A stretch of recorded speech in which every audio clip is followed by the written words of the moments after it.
من الشیطان الرجیم بسم اللہ الرحمن الرحیم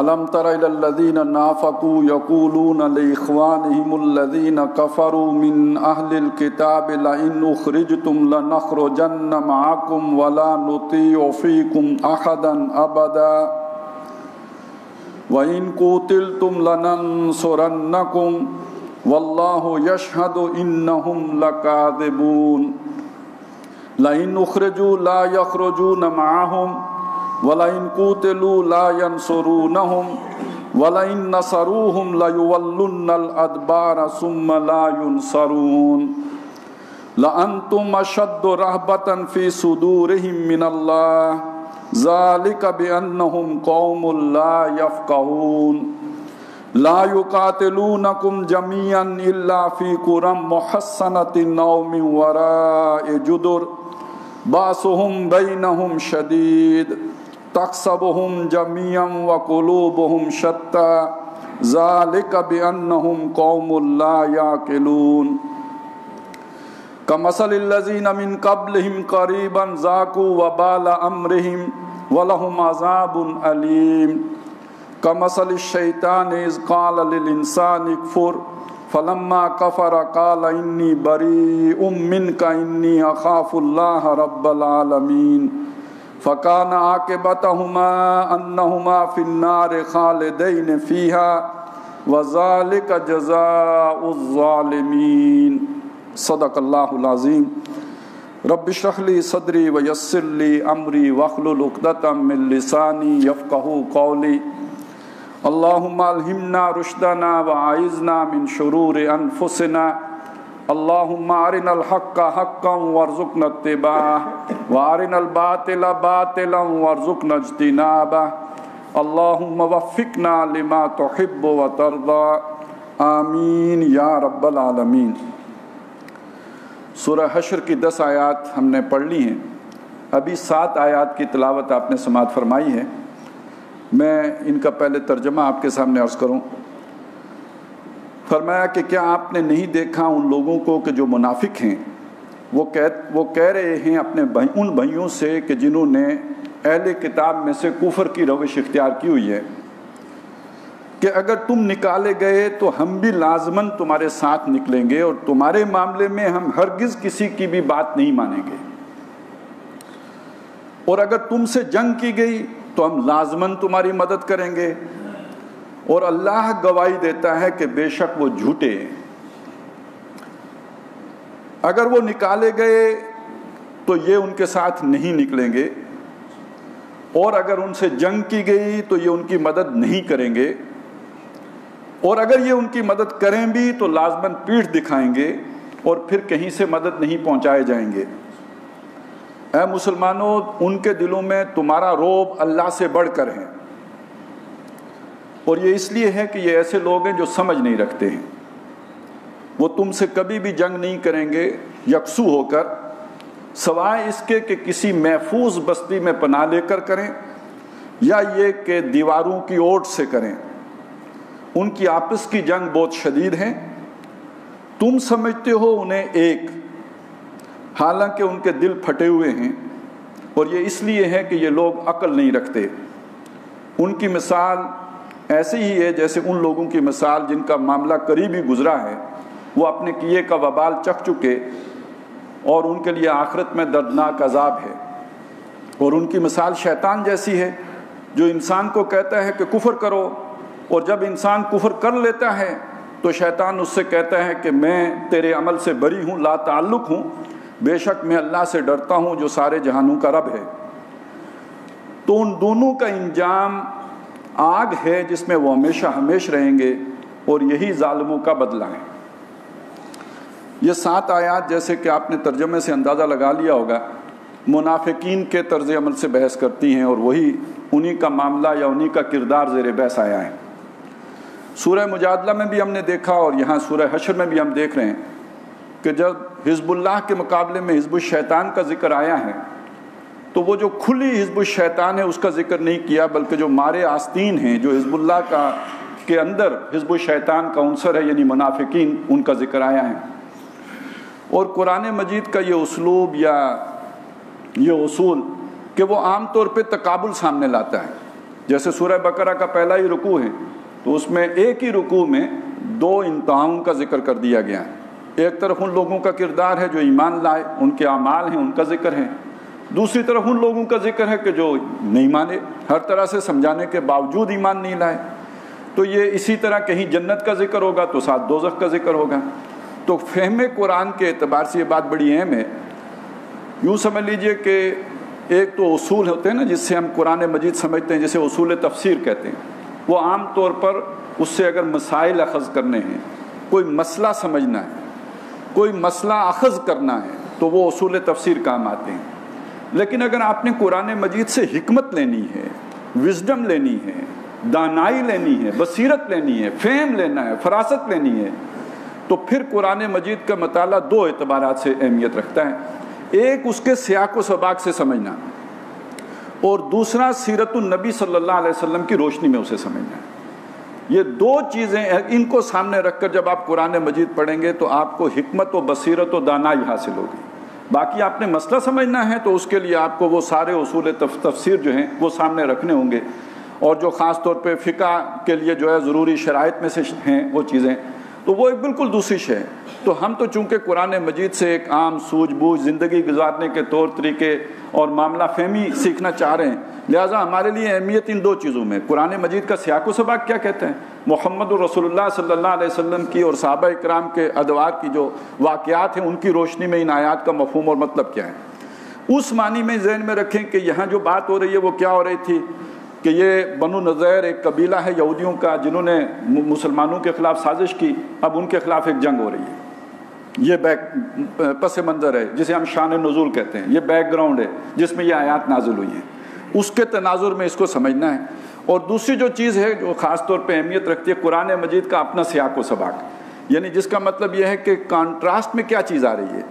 پہلے کس طرح کے لوگوں کا ذکر کیا گیا ہے، اب کس طرح کے لوگوں کا ذکر کیا جا رہا ہے.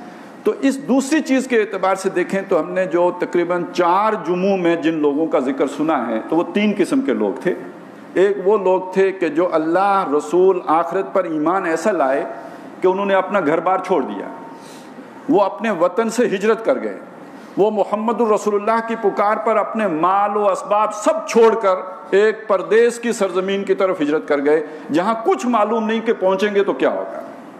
للفقراء المہاجرین الذین اخرجوا من دیارہم واموالہم یبتغون فضلا من اللہ اور رسول، وہ اللہ کا فضل اور رضوان اللہ کی چاہنے کے لیے اپنا گھر بار سب چھوڑ کے نکل گئے. یہ ایک ظاہر ہے ان کی کمٹمنٹ شو کر رہی ہے یہ چیز کہ وہ کس درجے میں اللہ اور رسول کے لیے قربانی دینے کے لیے تیار ہیں. نہ کیریئر کی پرواہ ہے، نہ مال و اسباب کی پرواہ ہے، نہ کاروبار کی پرواہ ہے، نہ گھر بار کی پرواہ ہے، سب چھوڑ کے نکل آئے. انہی کی طرح کے کچھ لوگ اور ہیں جو چھوڑ کے نہیں نکلے، لیکن وہ سب کچھ ان چھوڑ کر آنے والوں پر نچھاور کرنے کے لیے تیار ہیں. اپنا گھر آدھا تقسیم کر کے ان کو دینے کے لیے تیار ہیں، اپنا کاروبار ان کو دینے کے لیے تیار ہیں. والذین تبوؤا الدار بالایمان، وہ لوگ کہ جو ایمان کے ساتھ یہاں پہلے سے مقیم تھے، وہ ان کی روش کیا ہے، یؤثرون علی انفسہم ولو کان بہم خصاصہ، یہ آنے والوں کو اپنے اوپر ترجیح دیتے ہیں خود ضرورت مندی کیوں نہ ہو. اس کا مطلب کیا ہے؟ اس کا مطلب یہ ہے کہ یہ بھی مال و اسباب دنیا کے بھوکے نہیں ہیں، ان کے دل بھی اپنے کاروباروں میں اٹکے ہوئے نہیں ہیں، وہ اپنا سب کچھ چھوڑ کر آ گئے، یہ چھوڑنے کے لیے تیار ہیں. تو اس اپنے رویے اور روش کے اعتبار سے دونوں ایک جیسے ہو گئے. اب تیسری کیٹیگری وہ ہے جو بعد میں آئے، والذین جاؤوا من بعدہم، جو بعد میں آئے وہ ان دونوں میں سے نہیں ہیں، وہ تیسرے ہیں. یہ جو بعد میں آئے یقولون، وہ دعائیں کرتے ہیں، اللہ جنہوں نے یہ قربانیاں دی ان کو بخش دے، ہمیں بھی بخش دے، ان کو بھی بخش دے، اور جن کو تو نے ایمان میں ہم میں سبقت دی ہے ان کے بارے میں ہمارے دلوں کے اندر کوئی قدورت نہ رکھ، ان کی محبت ہمارے اندر ڈال. یہ اللہ والے ہیں اور ان کی محبت ہمارے دلوں کے اندر ہونی چاہیے. تو یہ 3 مخلصین کے گروہ ہیں جن کا ذکر کر دیا ہے. اب مخلص کے مقابلے میں کیا لفظ ہوتا ہے؟ ناخالص. جو ناخالص ہوتا ہے وہ کیوں ہوتا ہے؟ اس لیے کہ اس نے اس طرح کی عہد و پیمان نہیں کیا ہوتا ہے. اس کی کمٹمنٹ وہ والی نہیں ہوتی. جب کمٹمنٹ اس طرح کی نہیں ہے تو اس کے اندر ایثار اور قربانی نہیں ہوتی, ڈیووشن نہیں ہوتی. اصل میں آپ کی قربانی کا تعلق آپ کے جو بھی ایک نظریے کے ساتھ وابستگی ہے اس کے ساتھ جڑے گا. تو جن کی نظریے کے ساتھ اتنی گہری وابستگی نہیں ہے, اب مجھے بتائیں وہ گھر بار چھوڑ سکتے ہیں یا اپنا گھر بار کسی کو دینے کے لیے تیار ہو سکتے ہیں, یا اپنے دل کو دوسرے کی قدورت سے آزاد کر سکتے ہیں؟ اب یہ وہ چیز ہے کہ یہ بالکل دوسرا رویہ ہوگا, دوسرا طرز عمل ہوگا, دوسرا کردار ہوگا. ہم چاہیں تو یہ سمجھیں کہ یہ مدینے میں تھا, اور چاہیں تو ہم یہ سمجھ سکتے ہیں کہ یہ ہر اس جگہ پہ ہوگا جہاں اس طرح کی کوشش ہوگی, جہاں کچھ لوگ کھڑے ہوں گے اللہ کے دین کو قائم کرنے کے لیے. وہ نہیں جد و جہد کر سکتے جب تک کہ ان کے اندر ایسے لوگ نہ ہوں جو اپنا سب کچھ لٹانے کے لیے تیار نہ ہوں. اور اگر اس دعوت کو قبول کر کے کوئی لوگ شامل ہوں گے تو وہاں یہ بھی لوگ ہوں گے جو انہیں بے وقوف سمجھیں گے. اب دنیا کے اعتبار سے آپ دیکھیں, اپنا کاروبار چھوڑ کر آ جانا, اپنا گھر بار چھوڑ کر آ جانا, یا اپنا گھر بار کسی اور کو ایویں ہی دے دینا, دنیا کی حکمت و دانائی کے اعتبار سے تو بے وقوفی کا سودا ہے, حماقت کا سودا ہے. یہ تو کسی بھی عقل مندی کے معیار پہ پورا اترنے والی بات ہی نہیں ہے. اسی لیے وہ کہتے تھے کہ انؤمن کما آمن السفہاء, ہم بے وقوفوں والا ایمان لے آئیں جو اپنا سب کچھ لٹا کے بیٹھ گئے.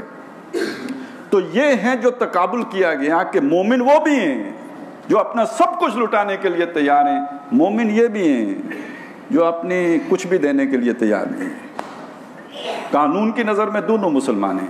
عبداللہ ابن ابی بھی مسلمان ہیں, ابو بکر صدیق بھی مسلمان ہیں. نہ عبداللہ ابن ابی کو آپ مسلمانوں کے قبرستان سے باہر نکال سکتے ہیں کہ وہ مسلمان ہیں. اس کے حقوق اسلامی, وہ مسجد میں آ کے پہلی صف میں کھڑے ہو کے نماز پڑھتا ہے, حضور تشریف لاتے ہیں تو وہ کھڑے ہو کے کہتے ہیں لوگوں باادب ہو کے بیٹھ جاؤ, اللہ کے رسول تشریف لا رہے ہیں. تو معلوم ہوا سپاسنامہ وہ پیش کرتا ہے. تقریر کرنے کی حد تک سب سے بڑا مومن عبداللہ ابن ابی ہوگا, لیکن جب قربانی دینے کا معاملہ آئے گا تو پتہ چلے گا احد سے یو ٹرن لے کے کون واپس آتا ہے. تو یہ تو جب آزمائش آ گئی تو تب پتہ چلے گا کہ کھرا کون ہے اور کھوٹا کون ہے. لہٰذا یہاں تقابل کے طور پر ان کا ذکر کیا کہ جن کے اندر کھوٹ ہے. اور یہ کھوٹ سمجھ لیجئے نمازوں کے اعتبار سے نہیں ہے, یہ کھوٹ روزوں کے اعتبار سے نہیں ہے, زکوٰۃ دینے کے اعتبار سے بھی نہیں ہے. یہ کھوٹ اللہ کی خاطر اپنا سب کچھ قربان کر دینے کے اعتبار سے ہے, اپنا گھر بار قربان کر دینے کے اعتبار سے ہے, اپنا کاروبار قربان کر دینے کے اعتبار سے ہے. پھر میں مجبور ہوں اقبال کا وہ شعر سنانے پہ, تو بچا بچا کے نہ رکھ اسے تیرا آئینہ ہے وہ آئینہ, کہ شکستہ ہو تو عزیز تر ہے نگاہ آئینہ ساز میں. اب یہ ذہن میں رکھتے ہوئے چلیے ہم مدینہ کی صورتحال کو دیکھتے ہیں کہ ایک تو وہ لوگ ہیں کہ جنہیں اپنے سابقہ تعلقات کی کوئی پرواہ نہیں ہے. اس بات کو بالکل آئسولیشن میں نہ دیکھیں. مدینہ میں جو لوگ رہتے ہیں نا, اوس و خزرج, ان کے یہودی قبائل جو وہاں پہلے سے آباد تھے ان کے ساتھ بڑے گہرے مراسم ہیں. رشتہ داریاں اگر نہیں بھی ہیں تو بہرحال جو بھی ان کے چودھری قسم کے لوگ ہیں ان کے اسی طرح کی اپنی جو ان کی کلاس ہے, ایسے لوگوں کے ساتھ تعلق داریاں ہیں, اٹھنا بیٹھنا ہے ان کا, جو ہے وہ سوشل جو آپس میں جو ایک تعلقات ہوتے ہیں وہ سارے قائم ہیں. اب ان میں سے ایک کمیونٹی کے خلاف ایک اقدام ہونے جا رہا ہے. اس اقدام میں ان کے خلاف ان لوگوں کا ساتھ دینا جو باہر سے آئے ہیں. ذہن میں رکھیے محمد الرسول اللہ مدینہ کے رہنے والے نہیں ہیں, باہر سے آئے ہیں. جب تک ایمان ٹنو کے حساب سے نہ وہ ممکن نہیں ہے. آباء و اجداد سے تعلقات چلے آ رہے ہیں, باپ دادا کے تعلقات ہیں, ساتھ جو ہے سفر کیے ہیں, ساتھ کاروبار کیے ہیں, بہت سارے کام ساتھ کیے ہیں, مشکل وقتوں میں ایک دوسرے کے کام آئے ہیں, اور آج اپنے انہی دوستوں کے خلاف آپ کو قدم اٹھانا پڑ رہا ہے. اور قدم بھی معمولی نہیں کہ انہیں شہر سے نکالنے کا حکم ہے, اب تم یہاں پہ رہ نہیں سکتے, نکلو یہاں سے. اب یہ حضور کا یہاں آ کے ساتھ دینا یہ کوئی کمزور ایمان کے بندے کے لیے ممکن نہیں تھا. لہذا جن کے اندر کمزوری تھی, جن کے اندر کجی تھی, جو پوری طرح موٹیویٹڈ نہیں تھے, جن کی کمٹمنٹ لیول وہ نہیں تھا, وہ ان کا رویہ ہے جو قرآن نے بیان کیا. اب ذرا میں چاہتا ہوں کہ ذرا اس کو ہم تیزی سے پڑھ لیں. ہم نے 10 آیات پہ تو کوئی 3 مہینے لگا دیے, لیکن اب رمضان نزدیک ہے. میں چاہتا ہوں یہ 7 آیات تو ہم 10-15 دن میں 1-2 جمعوں میں جو ہے ہو سکے تو آج ہی, نہیں تو یہ کہ بہرحال اگلے جمعے تک ختم کر لیں, تاکہ پھر اگلے رکوع کا بڑا گہرا تعلق رمضان کے مضامین کے ساتھ ہے, وہ پھر ہم رمضان میں کر لیں گے. فرمایا الم تر الی الذین نافقوا, تو کیا تم نے, اس کا 2 طرح سے ترجمے آپ کو ملیں گے, کیا آپ نے اور کہیں آپ کو ملے گا کیا تم نے. اس کا فرق سمجھ لیجئے. قرآن مجید کے مخاطب اول ہیں محمد الرسول اللہ صلی اللہ علیہ وسلم, اور ویسے جو شخص قرآن پڑھ رہا ہو اللہ اس سے بات کر رہا ہے. جب میں پڑھ رہا ہوں تو جب میں پڑھوں مجھے لگے مجھ سے بات کر رہا ہے, جب آپ پڑھیں آپ کو لگے یہ اللہ تعالیٰ آپ سے بات کر. کلام اللہ کا ہے, انسانوں کے نام ہے, ہدی للناس ہے, میں آپ ہم سب انسان ہیں, تو اللہ ہم سے بات کر رہے ہیں. تو وہ مترجمین کے جنہوں نے یہ سوچ کر ترجمہ کیا ہے کہ قرآن عام آدمی سے مخاطب ہے, وہ کہتے ہیں کیا تم نے غور نہیں کیا, یعنی میں اور آپ نے. اور وہ مترجمین جو ترجمہ کرتے ہوئے ذہن میں یہ رکھتے ہیں کہ اول مخاطب محمد الرسول اللہ ہیں, وہ ترجمہ کرتے ہیں کیا آپ نے غور نہیں کیا. اس لیے کہ حضور کا ذکر ہوگا تو بہرحال اس میں ادب, احترام, آداب کا لحاظ رکھا جائے گا. تو اب آپ اپنے اپنے مزاج کے مطابق اس پر غور, اس کو ترجمے میں لا سکتے ہیں.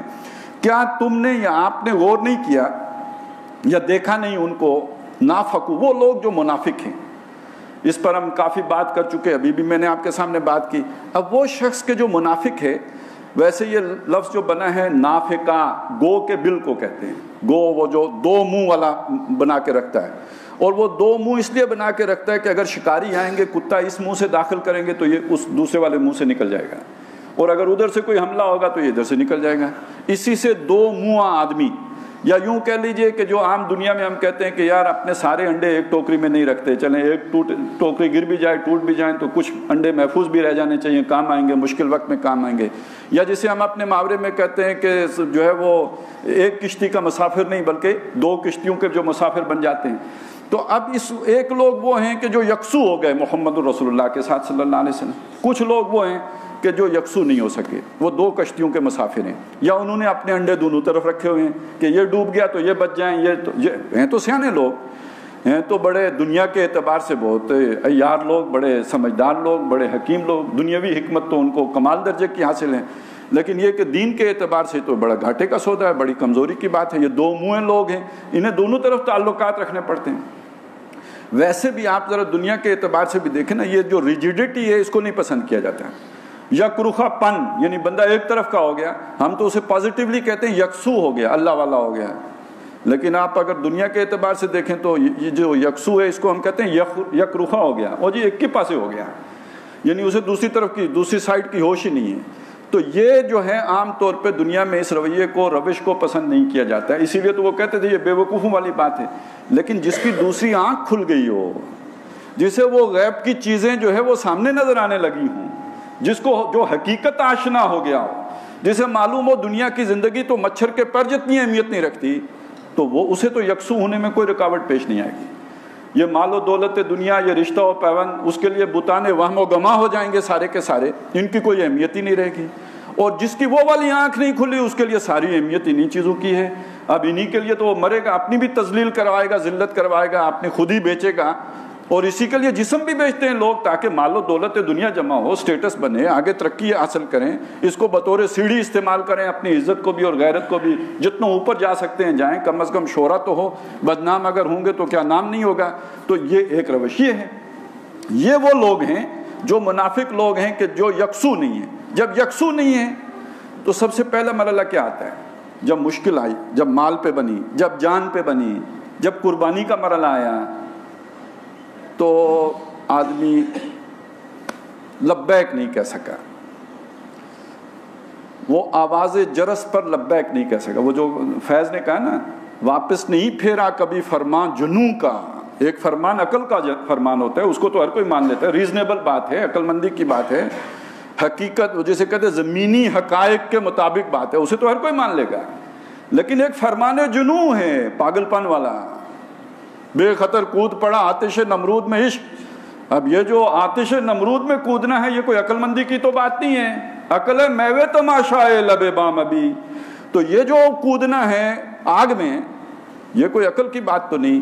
اب وہ شخص کے جس کی روش یہ ہے کہ واپس نہیں پھیرا کبھی فرمان جنوں کا, اور تنہا نہیں لوٹی کبھی آواز جرس کی. گھنٹی بجی ہے, نکارا بجا ہے کہ اب نکلو, تو اس کی جو بازگشت تھی اس کے ساتھ گیا ہوں. ایسا نہیں کہ وہ بازگشت اکیلی گئی ہو, یعنی اتنی جلدی لبیک کہاں ہے, اتنا جو ہے اندھا دھند اٹھ کے دوڑا ہوں کہ جیسے اس آواز کے ساتھ ہی واپس گیا ہوں. تو ایک انداز یہ ہے.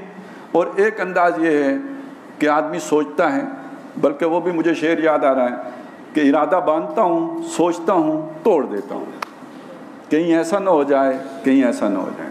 جانا تو چاہتا ہوں لیکن جب سوچتا ہوں تو پتہ نہیں یار ادھر کوئی گولی مجھے ہی نہ لگ جائے، کیا پتہ ہے نا، جنگ میں جاؤں گا، لڑوں گا، لیکن یہ کہ بات بچ گیا تو پھر ٹھیک ہے، کوئی نہ کوئی مجھے بھی جو ہے وہ اس نے کارکردگی کا انعام مل ہی جائے گا، لیکن یہ کہ کیا پتہ گولی مینوں ہی لگ جائے۔ تو سوچتا ہوں، ارادہ باندھتا ہوں، سوچتا ہوں، توڑ دیتا ہوں، کہیں ایسا نہ ہو جائے، کہیں ایسا نہ ہو جائے۔ تو اب وہ سوچنا، یہ عقل تو نہیں چلنے دیتی، یہ تو اوپر کھڑی رہے گی۔ بڑا خوبصورت تقابل ہے جو کسی نے کیا کہ شب تار میں بھی جنوں میرا کئی منزلوں سے گزر گیا، تیرے عقل و شعور کا قافلہ ابھی انتظار سحر میں ہے۔ عقل تو کہے گی نا جب معاملہ صحیح ہوگا، زمینی حقائق سازگار ہوں گے پھر چلیں گے، جنون کو اس سے کیا، حالات سازگار ہیں کہ خراب ہیں، دن ہے کہ رات ہے، جب پکار لگی تو لبیک ہے۔ تو اب وہ لوگ کہ جو ذرا سیانے ہیں، در حقیقت قرآن بتا رہا ہے کہ یہی جو ہیں حقیقت میں سیانے نہیں ہیں۔ اب ایک اشعار سنائے ہیں تو ایک محاورہ زبان پہ آ رہا ہے، وہ کہتے ہیں نا جو سیانہ کوا کہاں بیٹھتے ہیں، ہاں جی یہ کوے سیانے ہیں لیکن یہ بیٹھتے گندگی پہ ہیں، انہوں نے سودا بہت کمزور کیا ہے، ہیں سیانے لوگ لیکن انہوں نے اپنا ہدف بس دنیا کو بنایا ہے، انہوں نے مال و دولت دنیا ہی کو کل شے سمجھا ہے، اس پہ ریجھ گئے، اس پہ مطمئن ہو گئے، اس پہ راضی ہو گئے۔ دوسرے وہ ہیں جو اپنا سب کچھ اس پہ لٹانے کے لیے تیار ہو گئے۔ یہ ہے ان کے درمیان فرق۔ اب اس فرق کا نتیجہ کیا نکلا کہ وہ واپس جا نہیں سکا، اس فرمان پہ لبیک نہیں کہہ سکا۔ اس کے بعد جب اس سے پوچھا گیا، ظاہر ہے ایک ڈسپلن آرگنائزڈ لیڈرشپ ہے، وہ پوچھیں گے بھائی آپ کیوں نہیں آئے، پہلا جواب یہ ہوگا غلطی ہو گئی۔ جب تک یہ ہوگا آپ خطرے میں نہیں ہو، آپ کے ایمان کو کوئی خطرہ نہیں، کمزوری ہے آپ میں، ضعف ہے، آپ جسے کہتے ہیں وہ اس لیول پر نہیں پہنچے جہاں پہ آپ کو پہنچنا چاہیے تھا، لیکن یہ کہ آپ کے اندر کوئی بہرحال ایسا نہیں کہ آپ نے کوئی کفر کر دیا، کوئی منافق ہو گئے، آپ نے اپنی کمزوری کا اظہار کر دیا۔ آپ بھی اللہ سے استغفار کرو، اللہ کے رسول بھی آپ کے لیے استغفار کریں گے، کوئی نہیں، یہ اللہ معاف کرنے والا، بخش دینے والا ہے، اوکے۔ لیکن بات یہاں رکتی نہیں، اور آپ کو بھی پتہ ہے نہیں رکتی۔ آدمی ایک دفعہ اپنی غلطی تسلیم کرتا ہے، 2 دفعہ کرتا ہے، 7 دفعہ کرتا ہے، پھر خود ہی محسوس کرتا ہے کہ یار میں تو بے شرم ہی ہو گیا ہوں، ہر دفعہ مجھے ہی غلطی تسلیم کرنی پڑتی ہے، باقی تو لبیک کہتے ہیں۔ اب اپنی وہ جھوٹی عزت، جتنی عزت ہے نہیں، اپنی اس کمزوری پہ پردہ ہم کیسے ڈالیں گے، اس بزدلی کو چھپائیں گے کیسے؟ حضور اسی رات میرا پیٹ خراب ہو گیا تھا، میں آنا تو چاہتا تھا، تیاری بھی کر لی تھی، لیکن رات ہی کو بس ایسا درد اٹھا ہے کہ میں صبح تو بس آنے کی جوگا ہی نہیں رہا۔ میری بیوی گر گئی تھی، اس کو چوٹ لگ گئی تھی، اسے چھوڑ کے نہیں آ سکتا تھا۔ اب یہ ہیلے بہانے ہیں، یہ بہانے کس لیے ہیں؟ اپنی اس کمزوری پر پردہ ڈالنے کے لیے، اور بالکل نیچرل ہیں، فطری ہیں، ایسا ہی ہوتا ہے۔ یہ وہ پہلی چیز ہے جو منافق کے اندر پیدا، جب نفاق شروع ہوا ہے، جب تک آپ نے عذر پیش نہیں کیا، آپ نے سچی بات کہہ دی، اپنی غلطی کا اعتراف کر دیا، ایمان ہے، لیکن جو ہی جھوٹ بولا، نفاق کا پہلا قدم اٹھ گیا، یہ فرسٹ سٹیپ ہے۔ انہم لکاذبون، یہ جھوٹے ہیں، جھوٹ ان کی عادت بن گئی ہے۔ وہ حدیث بھی ذہن میں رکھیے جو 3 نشانیاں، ان میں پہلی جھوٹ ہے، جھوٹ بولتے ہیں۔ اچھا جھوٹ بول کے بھی کوئی نہ بھی شک کرے تو خود ہی شک پڑ جاتا ہے کہ کل بھی، پرسوں بھی، ہر دفعہ مجھے ہی کوئی مسئلہ پیش آتا ہے، تو پتہ نہیں ان کو یقین بھی ہوگا یا نہیں ہوگا، پھر آدمی قسم بھی کھاتا ہے، اور بات قسم تک بھی نہیں رکتی، آخر ضد بھی چڑھ جاتی ہے کہ یہ کیا پاگل لوگ ہیں، نہ خود آرام کرتے ہیں نہ دوسرے کو آرام کرنے دیتے ہیں، انہیں ہر وقت کوئی نہ کوئی مہم جوئی سوجی ہوتی ہے، انہیں ہر وقت جو ہے کوئی ایڈونچر سوجا ہوا ہوتا ہے، اور کوئی چھوٹا موٹا بھی نہیں، آگ میں چھلانگ لگاؤ، آج سلطنت روما سے ٹکر ہے، اور آج فلاں سے لڑنا ہے، اور آج یہ کرنا ہے، اور آج وہ کرنا ہے، تو ایک چپ ہو کے کیوں نہیں بیٹھتے، چین سے کیوں نہیں بیٹھتے؟ اور پھر یہ سارے ایک دم یسر پیچھے اور پڑتے ہیں، کوئی انہیں سمجھانے والا بھی نہیں ہے۔ اب یہ جب بات یہاں پہ پہنچتی ہے، معلوم ہوتا ہے وہ سمجھنے لگتے ہیں کہ یہ دیوانے ہیں، سمجھنے لگتے ہیں یہ بے وقوف ہیں، سمجھنے لگتے ہیں کہ ان کو کوئی سمجھ ہی نہیں ہے۔ اب یہ تو عداوت شروع ہو جاتی ہے نا، یہاں سے تو دشمنی شروع ہو جاتی ہے، یہاں سے تو ایک بغض شروع ہو جاتا ہے۔ جب یہ شے شروع ہو جاتی ہے تو سمجھ لیجئے مرض لا علاج ہو گیا ہے، پہلے دونوں درجوں سے ریکوری ممکن ہے. آدمی جھوٹ بول کے بھی تو ٹھیک ہو سکتا ہے, توبہ کر سکتا ہے, اور یہ کہ جھوٹی قسم کھانے کے بعد بھی اس کی واپسی ممکن ہے. لیکن یہ کہ جب اس کے دل میں ایسے لوگوں کے لیے کہ جو کھرے لوگ ہوں, ایسے لوگ کہ جن کے بارے میں خود بھی کہیں کہ ہیں کھرے بندے, تھوڑے کوڑے ہیں, کڑوے ہیں کھرے, لیکن یہ کہ ان سے پھر چڑ پیدا ہو جائے, لگے کہ انہوں نے ہماری ناک میں دم کر رکھا ہے, یا سمجھیں یہ کہ انہوں نے ہمیں بھی زج کر کے رکھا ہوا ہے. ایسے لوگوں سے جب ضد پیدا ہو جائے, عداوت پیدا ہو جائے, دشمنی پیدا ہو جائے, اور ان سے جان چھوڑانا یا ان سے جان چھوڑانا پیش نظر ہو جائے, اب لیول وہ ہے کہ ناقابل علاج ہو گئے, اب واپسی ممکن نہیں ہے. یہ وہ جگہ ہے سواء علیہم استغفرت لہم ام لم تستغفر لہم. اے نبی, اب ان پر برابر ہو گیا ہے کہ آپ ان کے لیے استغفار کریں یا آپ ان کے لیے استغفار نہ کریں. لن یستغفر اللہ لہم, اللہ تعالیٰ ہرگز انہیں معاف نہیں کرے. لن یغفر اللہ لہم, ہرگز اللہ انہیں معاف نہیں کرے گا. اس سے پہلے ممکن ہے, غزوہ احزاب کے بعد بھی کہا کہ ان کے لیے ممکن ہے کہ یہ توبہ کر لیں, اللہ تعالیٰ انہیں معاف کر دیں. لیکن یہ کہ اب آ کے یہ بات برابر ہو گئی, یہ تھرڈ سٹیج ہے کہ جو اس کے بعد معافی نہیں ہے. تو فرمایا کہ یہ وہ منافق لوگ ہیں کہ جن کا معاملہ یہ ہے کہ یہ کہتے ہیں یقولون لاخوانہم, یہ اپنے بھائیوں سے کہتے ہیں, الذین کفروا, وہ بھائی جو کافر ہیں. اب یہ دیکھیے سگے بھائی نہیں ہیں, وہ تعلق والا بھائی چارہ ہے. اور یہیں پہ ایک بات اور بھی آ گئی کہ ایمان لانے کے بعد اصل بھائی چارہ کون سا ہے؟ ایمان کی بنیاد پر ہے. اور اصل دشمنی کیا ہے؟ وہ بھی کفر کے ساتھ ہے, بے شک سگا بھائی ہو. اب دوستی اور دشمنی کے پیمانے بالکل بدل گئے ہیں, نیا معیار ہے. اب وہ اس کی شان وہ بھی ہے کہ حضرت ابوبکر صدیق رضی اللہ تعالیٰ عنہ جب ان کے بیٹے بعد میں ایمان لائے, انہوں نے بتایا کہ ابا جان آپ غزوہ بدر کے موقع پہ میری تلوار کی زد میں آ گئے تھے, میں نے بس پہچان لیا, آخری لمحے میں نے تلوار روک لی.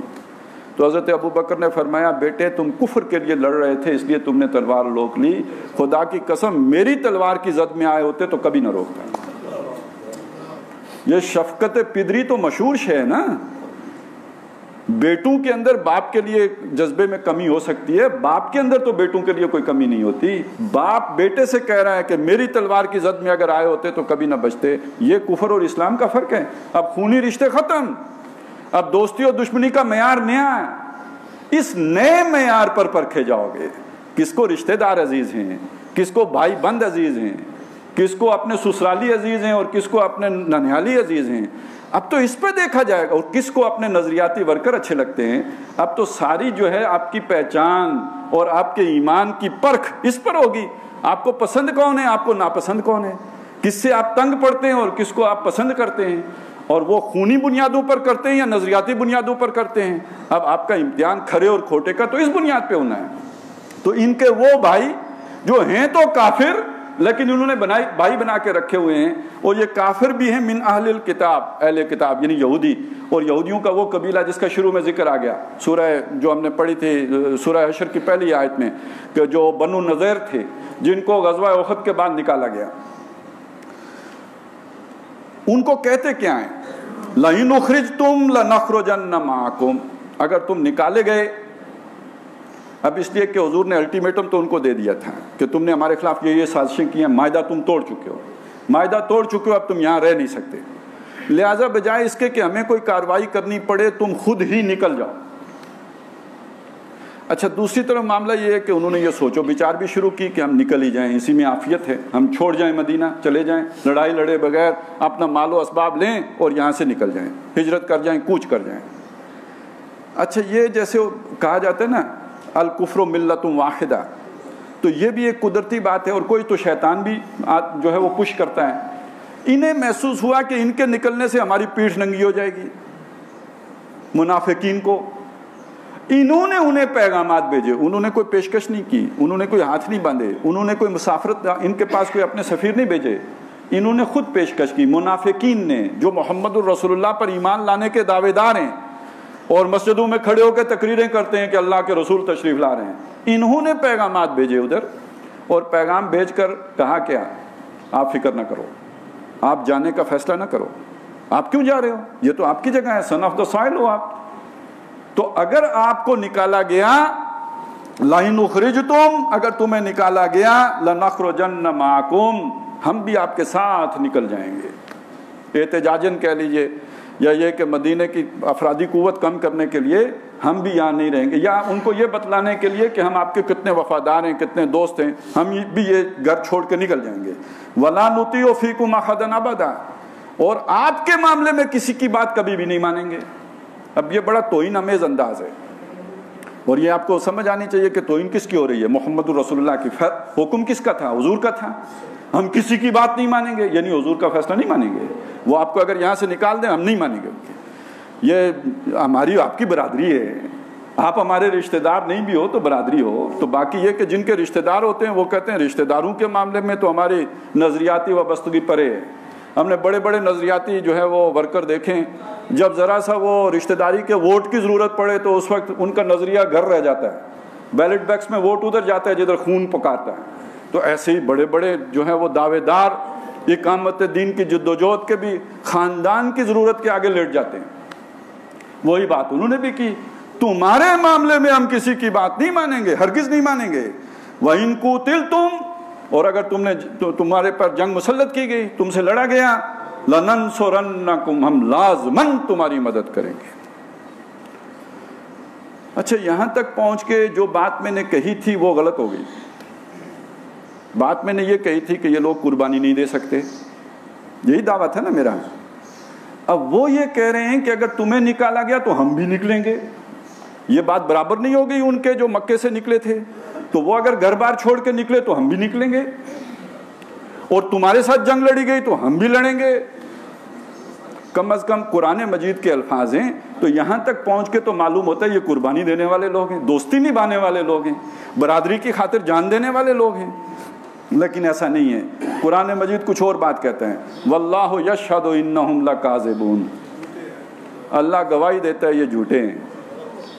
یہ وہ جو نہیں ہوتا ہمارے ہاں قدم بڑھاؤ فلانے خان ہم تمہارے ساتھ ہیں، یہ وہ ہیں۔ یہ ساتھ وات کسی کے نہیں ہیں، یہ ساتھ ہوتے تو محمد الرسول اللہ کا ساتھ نہ دیتے، یہ قربانی دے سکتے ہوتے تو ان کا دامن مجھ سے تعلق منقطع کرتے۔ یہ قربانی دینے والے نہیں، ان تلوں میں تیل نہیں، اللہ جانتا ہے، یہ ان کا کوئی ساتھ نہیں دیں گے۔ ویسے ان کی بڑکیں یہ ویسے اپنے نعرے ہیں جو لگا رہے ہیں، ساتھ وات انہوں نے کسی کا نہیں دینا، اور اللہ آپ کو بتا رہا ہے انہم لکاذبون۔ اچھا، یہ بات کیوں بتائی؟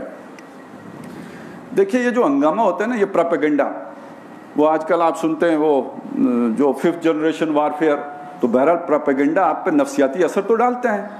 اب ایک تگڑا گروپ لمبی زبان والا جس کے پاس میڈیا بھی ہو میڈیم بھی ہو، اب وہ جب شور مچائے اور ایک ہوا کھڑا کر دے تو اچھے بھلے اہل ایمان لوگوں کو بھی ایک وقت میں جو ہے وہ ارتعاش پیدا ہو جاتا ہے دل میں کہ یار یہ بھی اب ان کے ساتھ ہو جائیں گے، ان کی طاقت بڑی ہو جائے گی، ان کا مجمع بڑا لگ جائے گا۔ اس لیے اللہ تسلی دے رہا ہے کہ اگر کسی کے دل میں کوئی خیال آ رہا ہے کہ ان کی طاقت بڑی ہو گئی ہے اور یہ لگ رہا ہے کہ یہ واقعی ان کے ساتھ چلے جائیں گے، تو ایسی کوئی بات نہیں ہے، یہ جھوٹے لوگ ہیں۔ اگر یہ قربانی دے سکتے ہوتے تو حضور سے وابستہ ہوئے تھے ادھر سے کٹتے کیوں؟ اچھا، یہ بات پھر ذہن میں لے آئیں، رکھیں، ہمارے ہاں منافقت کے بارے میں بڑی غلط فہمی ہے، بہت بڑی غلط فہمی ہے۔ ہم یہ سمجھتے ہیں کہ منافق وہی ہوتا ہے کہ جو جان بوجھ کر دھوکہ دینے کی نیت سے آیا ہو۔ یہ نفاق مدینے میں نہ ہونے کے برابر تھا۔ وہ ایک ہی واقعہ ہے کل، جو چند یہودی تھے جو دھوکہ دینے کے لیے ایمان لائے تھے اور اس کے بعد وہ کافر ہو گئے تھے، اور اس لیے انہوں نے کیا تھا تاکہ ہمیں دیکھ کر کچھ اور لوگ بھی واپس آ جائیں۔ آج کے دور میں اس سے زیادہ ہو سکتا ہے، کسی دشمن ملک کے کوئی بھی جو جاسوس ہیں وہ مسلمان بن کے آئیں، ہو سکتا ہے بہت لمبی داڑھی بھی رکھ کے آئیں، اور یہ کہ 6 کلمے بھی یاد کر کے آئیں۔ بہت سے مسلمانوں کو 6 کلمے یاد نہیں ہوتے، لیکن جو جاسوس بن کے آئے گا وہ تو پکے یاد کر کے آئے گا، وہ بالکل نہیں بھولے گا۔ ہو سکتا ہے آپ کو آ کے نمازیں پڑھاتے رہیں، لیکن یہ کہ وہ ہوگا کافر، ختنہ بھی کرا کے آئیں گے، کیا پتہ کوئی چکی کر لے، لہذا وہ تو کامل مسلمان ظاہری بن کے آئیں گے، اندر سے وہ کافر ہوں گے۔ یہ ہے شعوری نفاق، اس میں کوئی شک نہیں، یہ ایک قسم ہے، لیکن یہ قسم مدینے میں نہ ہونے کے برابر تھی۔ اکثر نفاق کون سا تھا؟ جس کے آخر میں آتا ہے وَلَٰكِن لَا يَعْلَمُونَ، انہیں نہیں پتا، وَلَٰكِن لَا يَشْعُرُونَ، انہیں نہیں پتا، وَلَٰكِن لَا يَفْقَهُونَ، وہ نہیں سمجھتے، وَيَحْسَبُونَ أَنَّهُمْ عَلَىٰ شَيْءٍ، وہ سمجھتے ہیں وہ ایمان پر ہیں، وَاللَّهُ زَعَمَ أَنَّهُ مُسْلِمٌ، انہیں خود زوم ہے کہ ہم مسلمان ہیں۔ یہ نفاق غیر شعوری ہے، بندے کو نہیں پتا ہوتا میں منافق ہو رہا ہوں، جب وہ قربانی نہیں دے سکتا اور اپنی عزت بچانے کے لیے جھوٹ بولے گا تو نفاق میں اس نے قدم رکھ دیا، اسے نہیں پتا۔ جب اس نے قسم کھائی، جھوٹی قسم کھائی، نفاق کی اگلی سیڑھی چڑھ گیا، اسے نہیں پتا۔ ہاں، جب اس کے دل میں سچے مخلص اہل ایمان کے خلاف بغض پیدا ہو گیا، نفرت پیدا ہو گئی، ان سے تنگ آ گیا، ان کی شکل دیکھنے کے لیے تیار نہیں رہا، اب اسے شعور بھی حاصل ہو جائے گا، آخر یہ اللہ والے مجھے ناپسند کیوں ہیں، یہ مجھے اچھے کیوں نہیں لگتے۔ اب تو وہ شعور کی سطح پہ بھی پہنچ گیا، لیکن اب واپسی ممکن نہیں ہے، یہ غیر شعوری طور پر ڈیرے ڈالتا ہے۔ اللہ کے نبی صلی اللہ علیہ وسلم نے فرمایا کہ جو مومن ہوتا ہے وہی نفاق سے ڈرتا رہتا ہے، ہر وقت خطرے میں رہتا ہے کہ کہیں مجھے نفاق نہ لگ جائے۔ حضرت عمر جیسی شخصیت جو ہے وہ ہر وقت لرزاں ترساں رہتے تھے کہ کہیں میں منافق نہ ہو گیا ہوں۔ سچے مخلص صحابہ، وہ کوئی ذرا سی کوئی کمی ہو جائے تو وہ کہتے تھے میں منافق۔ حضرت حنظلہ کا واقعہ آتا ہے، وہ ایک دن عجیب کیفیت میں نکلے، فرماتے جاتے تھے نافقہ حنظلہ، نافقہ حنظلہ، نافقہ حنظلہ، منافق ہو گیا، منافق ہو گیا۔ تو کہنا میں یہ چاہ رہا ہوں کہ جو مخلص لوگ ہوتے ہیں انہیں ہی ڈر ہوتا ہے، اور جن کے دل میں نفاق ہو، اللہ کے نبی نے فرمایا ان کو کوئی خوف ہی نہیں ہوتا کہ ہم منافق بھی ہو سکتے ہیں، وہ تو اپنے آپ کو پکا ٹھکا مسلمان سمجھتے ہیں۔ یہ ایک بڑا اہم معیار ہے جو محمد رسول اللہ صلی اللہ علیہ وسلم نے ہمارے سامنے رکھا ہے۔ ڈرتا وہ ہے جو مومن ہے، اور نچنت وہ ہوتا ہے جو منافق ہوتا ہے۔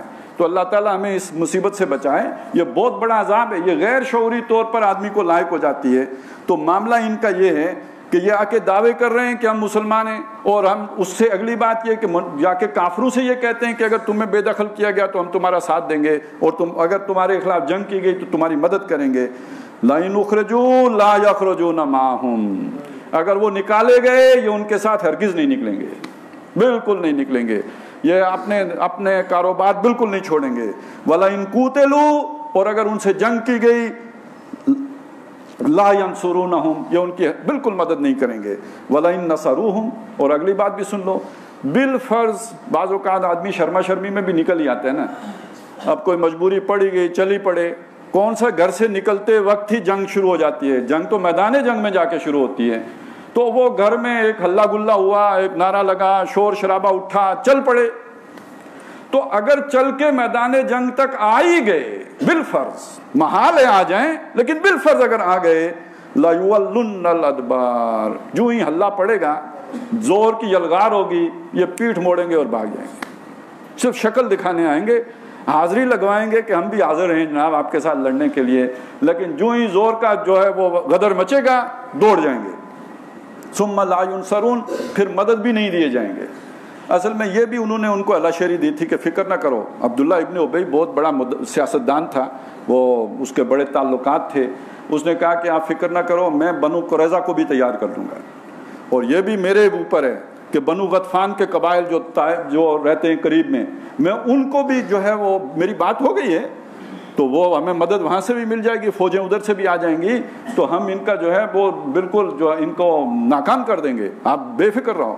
تو بتایا گیا کہ کہیں سے مدد بھی نہیں آئے گی، نہ بنو غطفان آئیں گے، نہ بنو قریظہ اٹھیں گے، اور یہ اکیلے ہی مار کھائیں گے، کوئی ان کی مدد کو نہیں پہنچے گا۔ لَأَنْتُمْ أَشَدُّ رَهْبَةً فِي صُدُورِهِمْ، اے مسلمانوں ان کے سینوں میں تمہارا روب، تمہاری دہشت، تمہاری دھاک زیادہ ہے من اللہ، اللہ سے، یہ اللہ سے نہیں ڈرتے، یہ اللہ سے ڈریں تو یہ خفیہ سازشیں کیسے کریں؟ وہی بات جو چھپ کے کہتے ہیں تمہارے سامنے آ کر نہیں کہتے۔ ان سے کہیں معاہدہ لکھ دو، لکھ کے دے دو، لکھ کے دینے کے لیے تیار نہیں ہے، کہیں کسی کو معلوم نہ ہو جائے۔ ان سے کہو اعلانیہ کہو، بتا دو، نہیں نہیں نہیں نہیں، یہ نہیں، یہ تو اس طرح تو راز افشا ہو جاتے ہیں۔ لیکن کیا وہ اللہ کے خلاف سازشیں کرتے ہوئے یہ نہیں سمجھتے کہ اللہ دیکھ رہے ہیں؟ معلوم یہ ہوتا ہے کہ تمہارا ڈر ان کے دلوں میں زیادہ ہے کہ وہ ہمیں جو ہے وہ رد کر دیں گے، وہ ہماری بات کو ہم پہ لوٹا دیں گے، وہ ہم پر جو ہے ہماری ایکسپلینیشن ہو جائے گی، تم سے زیادہ ڈرتے ہیں، یا یہ کہ تمہاری طرف سے کوئی سزا مل جائے گی، اللہ سے نہیں ڈرتے۔ لَأَنْتُمْ أَشَدُّ رَهْبَةً فِي صُدُورِهِمْ مِنَ اللَّهِ، اس سے ان کے بے ایمان ہونے کا اندازہ لگاؤ۔ اچھا، اسی بے ایمانی کا ذکر جو پیچھے سورہ مجادلہ میں آیا تھا وہ کیا تھا کہ یوم یبعثہم اللہ جمیعا فیخلفون لہ کما یخلفون لکم، جب اللہ تعالیٰ ان سب کو اکٹھا اٹھائے گا حشر کے میدان میں، اس کے سامنے بھی قسمیں کھائیں گے جیسے تمہارے سامنے قسمیں کھاتے ہیں۔ اس درجے بے ایمان ہو چکے ہیں، اس درجے ان کے اندر سے ایمان اور اللہ کا رعب اور اللہ کی عزت اور اس کا جلال نکل چکا ہے کہ اللہ کے سامنے جھوٹی قسمیں کھانے کے لیے تیار ہو جائیں گے۔ وجہ اس کی کیا ہے؟ جب دنیا میں ایک کافر جھوٹ بولتا ہے تو اس کے جھوٹ بولنے کی بنیاد کوئی اور ہوتی ہے، لیکن ایک وہ شخص کہ جو اللہ پر ایمان رکھنے کے باوجود جھوٹ بولتا ہے، جانتا ہے اللہ دیکھتا ہے پھر بھی جھوٹ بولتا ہے، تو اب اس جھوٹ کے لیے اس نے اللہ کے حوالے سے بھی کوئی جسٹیفیکیشن تلاش کر کے رکھی ہوتی ہے نا، کوئی ہیلا بہانہ بنا کے رکھا ہوتا ہے کہ یہ میرا جھوٹ جو ہے یہ اللہ کے ہاں بھی جسٹیفائیڈ ہے، وہ بول رہے گا تبھی تو بول رہا ہے۔ کون سا مسلمان ہے جسے نہیں پتا کہ اللہ دیکھ رہا ہے؟ گیا گزرا مسلمان بھی ہے، اسے یہ تو معلوم ہے نا کہ اللہ دیکھ رہا ہے، پھر بھی جھوٹ بول گیا۔ اور اللہ کے نبی صلی اللہ علیہ وسلم نے فرمایا کہ مومن چوری کر سکتا ہے، مومن شراب پی سکتا ہے، یہ کر سکتا ہے، وہ کر سکتا ہے۔ پوچھا گیا جھوٹ بول سکتا ہے؟ فرمایا نہیں، جھوٹ نہیں بول سکتا، مومن جھوٹ نہیں بول سکتا۔ تو وہ کہ جو جھوٹ بولنا شروع ہو گئے، معلوم ہوا وہ ایمان جو مطلوب ہے اس کے دل سے رخصت ہو چکا ہے۔ تھوڑا بہت جانتا ہے، کچھ تعارف ہے، کچھ آخرت کا اسے خیال ہے، لیکن وہ ایمان جو مطلوب ہے وہ اس کے دل سے نکل چکا، وہ اس کے دل میں نہیں ہے۔ تو یہ اس لیے ہے ان کا معاملہ کہ یہ تم سے زیادہ ڈرتے ہیں، اللہ سے بالکل نہیں ڈرتے۔ ذالک بانہم قوم لا یفقہون، اور یہ اس لیے ہے کہ یہ وہ لوگ ہیں جو تفقہ نہیں رکھتے۔ جو یہ فقہ ہوتا ہے نا، ایک ہوتی ہے ہماری چالاکی، ایک ہوتی ہے سوجھ بوجھ، بصیرت، وزڈم۔ چالاکی اور شے، آپ کو معلوم ہوگا یہ جو لوگ فراڈ کرتے ہیں، یاریاں مکاریاں کرتے ہیں، ان کی سوجھ بوجھ اتنی نہیں ہوتی۔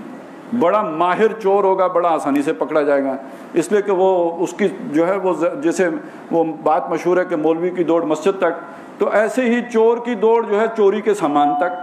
وہ دائیں بائیں آگے پیچھے نہیں دیکھتا کہ پھر کیا ہوگا، آگے کیا ہوگا، اتنی لمبی اس کی سوچ نہیں ہوتی۔ اس کی ساری عیاری مکاری اس لمیٹڈ ایریا تک ہوتی ہے جو اس اور اس کے ہدف کے درمیان کا ہوتا ہے۔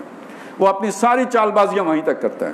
ہر چالاک آدمی، ہر عیار آدمی، ہر مکار آدمی، اس کی سوچ ہمیشہ محدود رہے گی، اس کے اندر وہ بصارت و بصیرت اور گہرائی اور ڈپتھ اس میں نہیں آئے گی، تفقہ نہیں آئے گا، سوجھ بوجھ کی گہرائی اس میں نہیں ہوگی۔ تو فرمایا یہ لوگ تفقہ سے محروم ہیں۔ تفقہ پیدا ہوتا ہے اصل میں کہ کس چیز کی جو ہے اہمیت زیادہ ہے، کون سی چیز کم اہمیت کی ہے، ویلیو سٹرکچر کیا ہے، کون سی اقدار ہیں، سچ کی اہمیت کیا ہے، جھوٹ کی کیا ہے، اول کیا ہے، آخر کیا ہے۔ آپ اپنے ظروف و احوال سے پوری طرح واقف ہوں، میرے دائیں کیا، بائیں کیا، آگے کیا، پیچھے کیا، ماضی کیا، مستقبل کیا، یہ ساری چیزیں سامنے رکھ کر جب آپ فیصلے سازی کرتے ہیں تو اس سے وہ تفقہ کا فیصلہ ہوتا ہے۔